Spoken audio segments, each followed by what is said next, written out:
어느 집사님이 화장품이 떨어졌어요. 그래서 남편에게 전화해가지고 퇴근길에 좀 사오라고 그렇게 부탁을 했습니다. 근데 그 전화를 받은 남편이 굉장히 재치가 있고 유머 감각이 뛰어난 분입니다. 이렇게 말합니다. 아니, 당신처럼 이쁜 여자가 무슨 화장이 필요하냐고. 지금도 이쁜데 여기에 화장까지 해가지고 더 예뻐지면은 그 이상한 놈이 잡아가면 어떻게 하려고. 괜찮다고. 이쁘다고 하니까 아내가 어때요? 기분이 좋은지 전화기를 잡고 깔깔깔깔 웃는 거예요. 빈말일지라도 일단 남성들이요 하고 보는 겁니다. 아, 이쁘다 이쁘다. 이 여성들이 지금 얼마나 환하게 웃습니까? 열심히 이쁘다고 해줘야 돼요. 아내가 막 웃다가 대답을 합니다. 아, 그야 나도 잘 알지. 그런데 그래도 화장품 필요한 것은 요즘처럼 험악한 세상에 이렇게 이쁜 얼굴 그냥 보이면서 다니면 위험하다고. 그래서 이 얼굴을 감추기 위해서 화장품이 필요하다고. 이 집사님은 화장이 아니라 변장을 위해서 화장품 필요했던 것 같아요. 오늘도 뵈니까 많은 자매님들이 너무너무 이쁜 얼굴인데 가리고 오신 것 같아요. 변장을 많이 하신 것 같아요. 왜 남자나 여자나 할 것 없이 사람은 아름다움을 추구할까요? 특별히 이제 먹고 살만한 생존과 생리적인 욕구들이 충족되고 나면 그 다음에는 전부 다 아름다운 것, 음악이나 미술이나 예술, 그런 쪽으로 사람들이 다 나아가게 되어 있습니다. 이제 우리나라도 조금 더 소득 수준이 올라가 보세요. 그러면 그 다음엔 전부 다 문화, 아름다운 것. 사람이 왜 그러냐?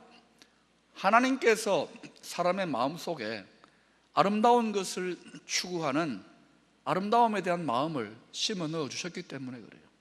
먹고 살만하고 삶의 여유가 생기면 집도 아름답게 꾸미고 싶고요, 또 자녀들, 또 우리 옷 입는 거 이런 거 다 아름답게 해주고 싶은 것이 사람의 본성입니다. 오늘 본문 11절에도 아름다움에 대한 말씀이 소개되고 있습니다. 하나님이 모든 것을 지으시되 때를 따라 아름답게 하셨고 또 사람들에게는 영원을 사모하는 마음을 주셨느니라. 여기에서 우리가 하나 알 수 있는 것, 아름다움을 여러분이 발견하려면 때를 따라, 다시 말하면 시간과 아름다움이 관계된다는 거예요. 특별히 어떤 시간, 영원을 사모하는 마음을 주셨다고 뒤에 바로 이어집니다. 영원한 시간의 차원에서 아름다운 것이 발견되어집니다. 진짜 명작 중에 명작, 진짜 아름다운 걸작 중에 걸작들은요 100년, 200년, 1000년이 지나도 그 아름다움을 사람들이 알게 됩니다. 우리 경주가 자랑하는 석굴암 같은 거, 프랑스의 루브르 박물관 같은 데 가보세요. 사람들이 전부 다 어디 앞에서 바글바글 하느냐면 모나리자의 신비한 미소. 모나리자 앞에 사람들이 막 바글바글 합니다. 수백 년이 지나도 사람들은 그 아름다운 가치를 인정하는 거예요. 아름다움, 시간, 특별히 영원의 시간 속에서 발견되어지고 또 관계가 되어지는 것입니다. 이제 가을에 접어들었습니다. 선선해집니다. 곧 뭐가 다가올 것 같습니까? 매서운 추위가 오는 겨울이 이어질 겁니다. 자, 여러분 그런 생각 들 거예요. 변덕 심하다. 날씨가 참. 날씨가 변덕이 심한 게 아니라 우리 마음이 변덕이 심한 거예요. 더워 죽겠다, 추워 죽겠다. 그래서 우리는 항상 좋은 날씨, 봄이기를 원합니다. 근데 아니에요. 그러면 지루해지고 단조로워집니다. 때를 따라 In His time, 하나님의 때가 되면 하나님이 아름답게 변화시키시고 역사하시는 하나님의 솜씨라고 받아들여야 됩니다. 이제 추워집니다. 그러면 하나님이 아름답게 행하시는 하나님의 일의 일부분이다, 이렇게 받아들이셔야 됩니다. 그런데 하나님께서 때를 따라 아름답게 모든 만물을 그렇게 만들어 가신다고 하는데 우리가 살아가고 있는 이 죄 많은 세상, 더럽고 추하고 힘들고 고통스러운 일들이 참 많습니다. 요즘 유럽에 난민 문제가 참 어려운 과제입니다. 시리아 내전 또 IS의 전쟁을 피해 가지고 많은 난민들이 발생했습니다. 그걸 보면 만약 우리 민족이 그런 일을 닥친다면 역시 쉽지 않은 일입니다. 고통스럽고 일어나서는 안 되는 일들이 일어납니다. 이 세상이 그렇다는 거예요. 하나님은 때를 따라 때가 되면 아름답게 하시는데, 그래서 어떤 지혜자는 이 세상을 바라보면서 이런 말을 했습니다. 인생을 너무 가까이 들여다보면 비관적인 사람이 된다. 여러분, 이 세상이 살만하지만 너무 가까이 들여다보면 실망할 겁니다. 비관하게 될 겁니다. 인생을 오래 사신 인생 선배들에게 물어보세요. 인생 별거 있는지 하고 자세히 들여다봐도 결국 별거 없습니다. 헛된 것이 인생입니다.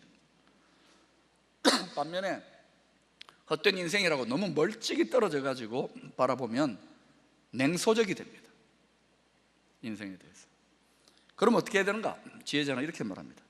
적당한 거리에서 인생을, 이 세상을 바라보는 사람이 그 아름다움을 발견할 수 있다. 적당한 거리에서. 세상도요, 또 여러분이 속해 있는 가족도, 심지어 교회도, 사람도 적당한 거리에서 바라봐야 돼요. 뭔가 있을 듯이 해서 너무 가까이 가보세요. 모든 집안이 완벽한 것 같지만 아니에요. 들어가 보면 또 문제가 있습니다. 사람도 마찬가지.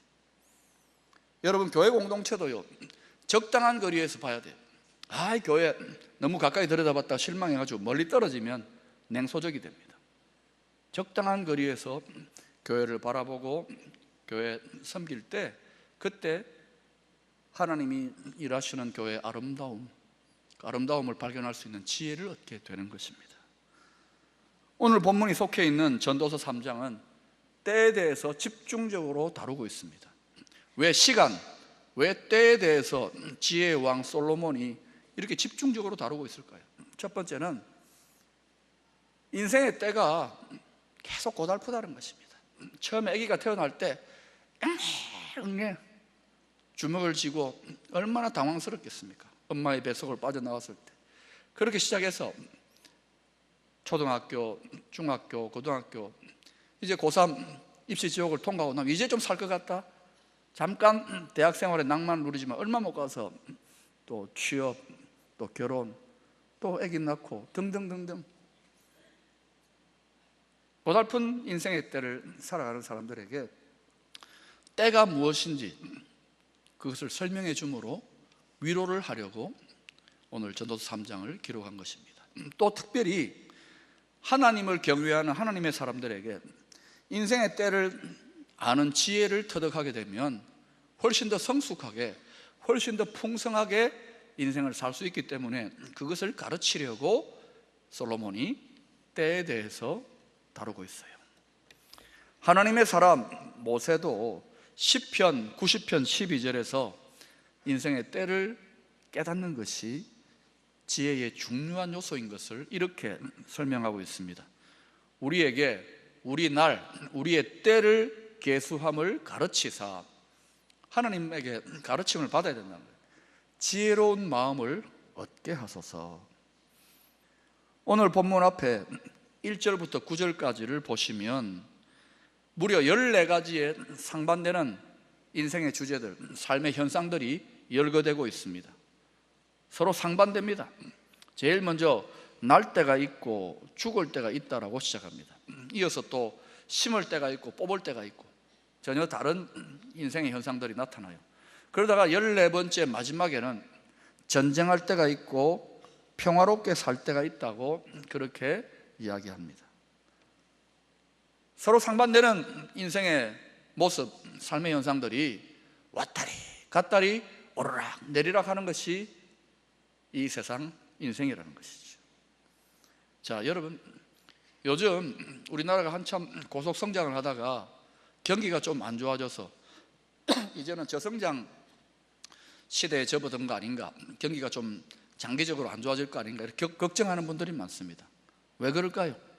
오늘 전도서의 관점으로 보면은 때가 안 좋을 때라는 것입니다. 그러나 여러분, 계속 안 좋기만 할 것인가? 아닙니다.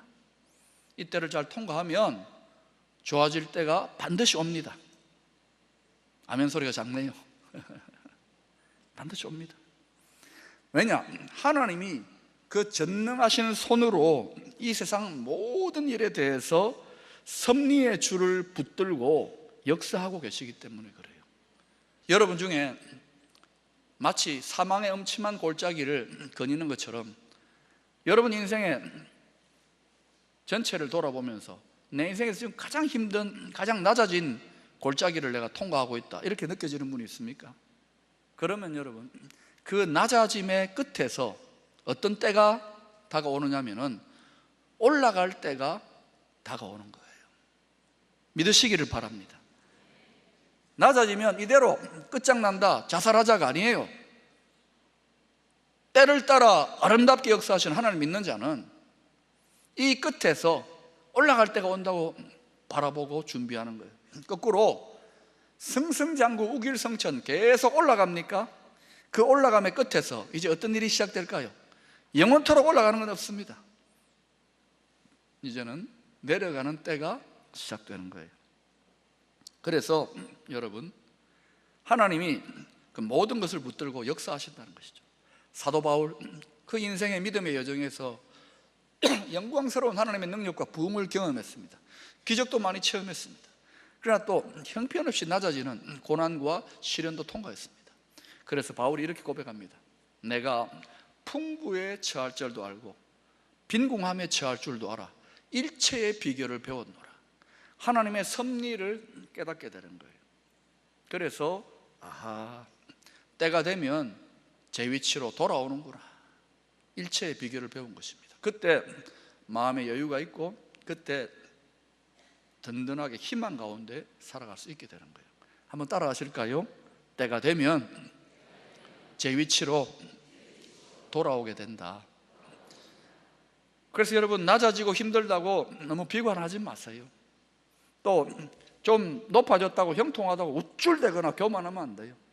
일체의 비결을 배워야 돼요. 하나님이 다 붙들고 이끄신다. 그래서 영원한 분은 하나님밖에 없어요. 이것을 깨달아야 되는 거예요.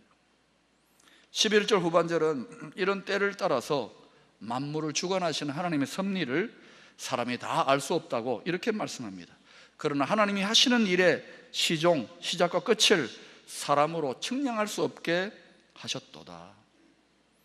분명히 미래를 알 수 없게 만들어 놓으셨는데 사람들이 어때요? 불확실하고 불안하니까 자꾸만 쪽집게 도사를 찾아가요. 뭐 용하다 그러고요, 저 산에 가서 뭐 30년 도토해가지고 미래를 쪽집게처럼 알아차린다고. 참 사람이 어리석잖아요. 그 사람이 미래를 쪽집게처럼 알아차리면 왜 거기 앉아서 전 보고 있습니까? 자기가 그 제일 유리한 곳에 가가지고 앉아있지. 사람으로 측량할 수 없게 하신 거예요. 그래서 미래는 언제나 신비입니다. 불확실한 미래이기 때문에 거기에 믿음이 필요한 거예요. 신뢰가 필요한 거예요. 하나님이 어떤 분인지. 만약에 여러분의 미래가 뻔하고 확실하다면 믿을 이유가 어디 있습니까? 이런 주관자 하나님의 신비한 섭리를 여러분이 진심으로 받아들이게 되면 인생에 어떤 일을 당하여도 마침내 처음에는 불평하고 당황하고 두려워하고 혼란에 빠지기도 합니다. 그러나 마침내 담담하게 받아들일 수 있게 되는 것입니다. 신앙은 무엇이냐? 결국은 하나님의 섭리에 대한, 인생의 모든 사건 속에서 하나님의 섭리에 대한 전적인 수용, 저 북쪽 동네식으로 말하면 전적으로 접수합니다. 전적으로 접수하는 거예요. 여기에 긍정이 있다 이것이죠. 성경의 예를 한번 들어볼까요? 수많은 예가 있지만 요셉 애국으로 팔려갔습니다. 그것도 형님들의 손에 의해가지고 억울하게 종살이, 감옥살이 13년 이상 합니다. 자, 만약 저와 여러분이 그런 일을 겪으면 그것도 13년간 억장이 무너지고 화병 걸리고 하나님 살아계시냐 불평하고 원망할 건데, 요셉은 그런 기색이 없습니다. 그리고 더 놀라운 것은 성경에 보니까 요셉이 어떤 믿음을 가졌느냐, 어떤 아줌마가 요셉하고 유혹하는데 요셉이 어때요? 내가 어찌 하나님 앞에서 득죄하리요? 하나님이 함께 하신 하나님의 섭리 속에서 자신의 그 때를 다 바라보고 있는 거예요. 이런 요셉의 삶을 시편의 105편 17절에서 19절은 하나님의 섭리의 관점으로 이렇게 해석하고 있습니다. 여러분이 한번 읽어보십시다. 시작.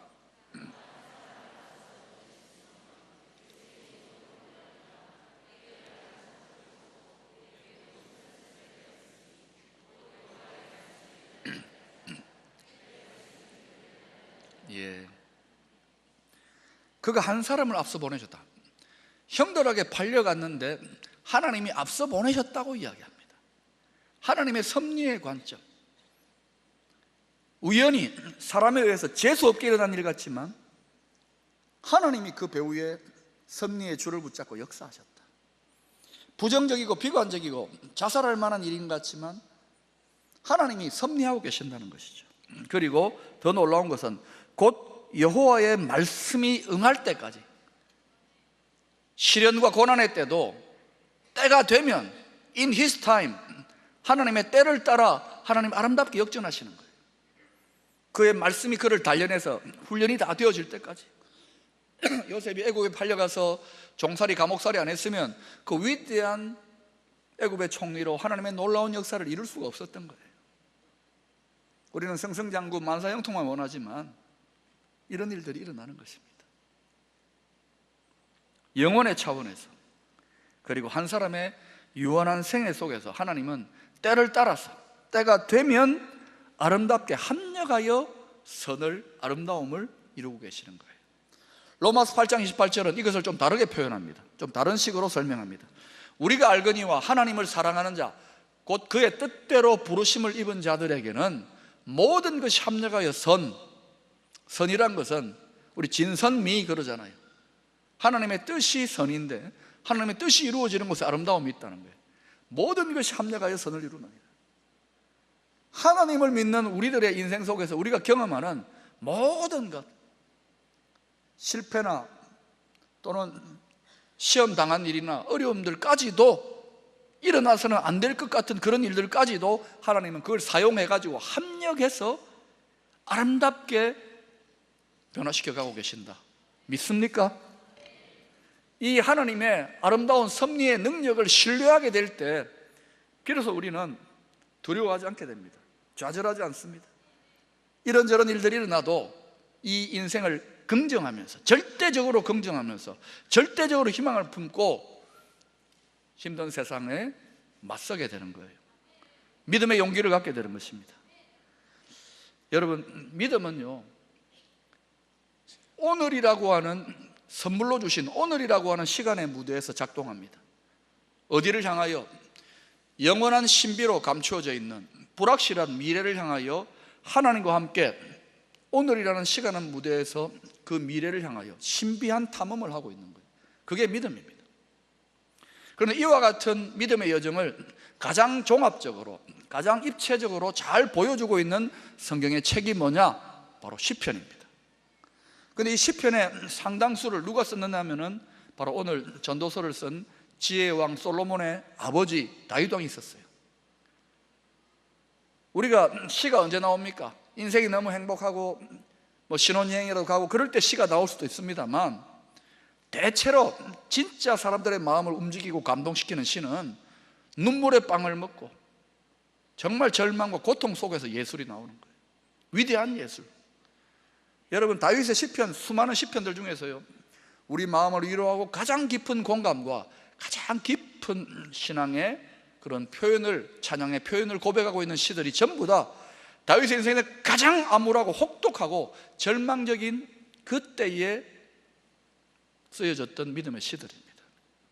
특별히 여러분, 다윗은 파란만장한 믿음의 여정을 살았는데 그 중에서 가장 힘들었던 다윗의 믿음의 여정은 세 군데가 나오는 것 같아요. 첫 번째는 여러분 잘 아시듯이 장인 사울 왕에 의해서 살해 위협을 느끼면서 10년 이상 쫓겨다닙니다.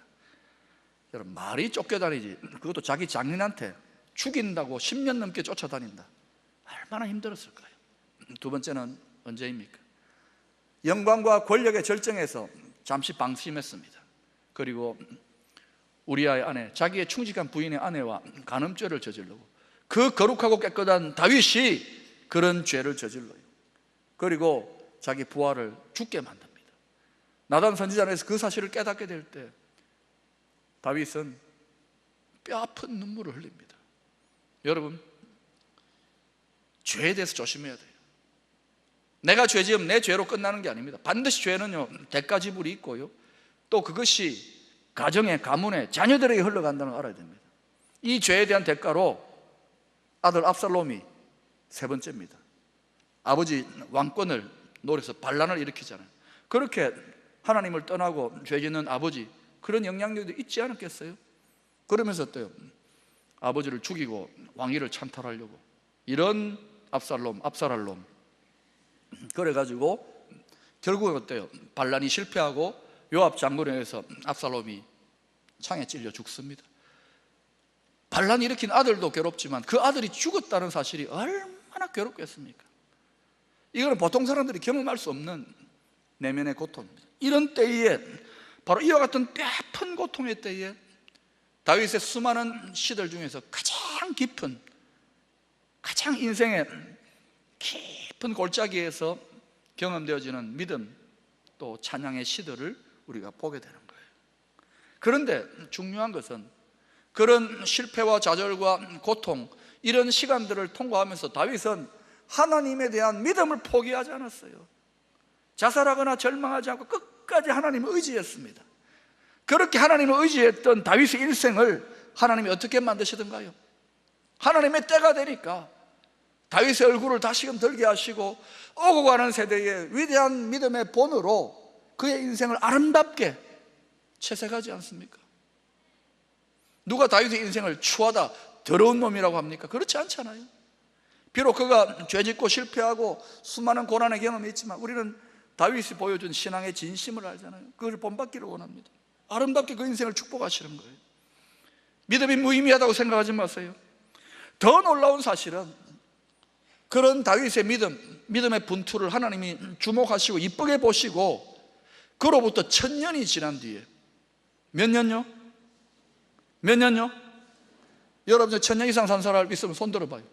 1000년이 지난 다음에 1000년의 사랑이 차고 1000년의 시간이 차니까 하나님이 다윗의 혈통을 통하여 온 세상을 아름답게 구원하시고 회복하실 구원자 예수 그리스도를 그의 혈통에서 보내시는 거예요. 하나님이 때를 따라 때가 되니까 아름답게 변화시켜 가시는 거예요. 하나님은 신실하신 분입니다. 뿐만 아니라 우리는 그 구원자 예수님을 믿고 다시 오셔서 이 세상, 죄 많고 문제 많은 이 세상을 완전하게 아름답게 재창조하실 그 하나님의 나라를 바라보고 있는 거예요. 그때가 되면, in his time, 그때가 되면, 언제인지는 모르지만 하나님의 때가 되면 하나님 만물을 아름답게 새하늘과 새 땅으로 부활의 몸으로 아름답게 하실 줄로 믿습니다. 때를 따라 하나님의 때가 되면 아름답게 역사하시는 하나님, 우리 개인의 유한한 인생의 때를 넘어서서 인간의 유구한 역사의 세월을 넘어서서 저 영혼의 차원에서 하나님은 말씀하신 대로 때를 따라 아름답게 만물을 역사하시는 하나님이시라는 것이죠.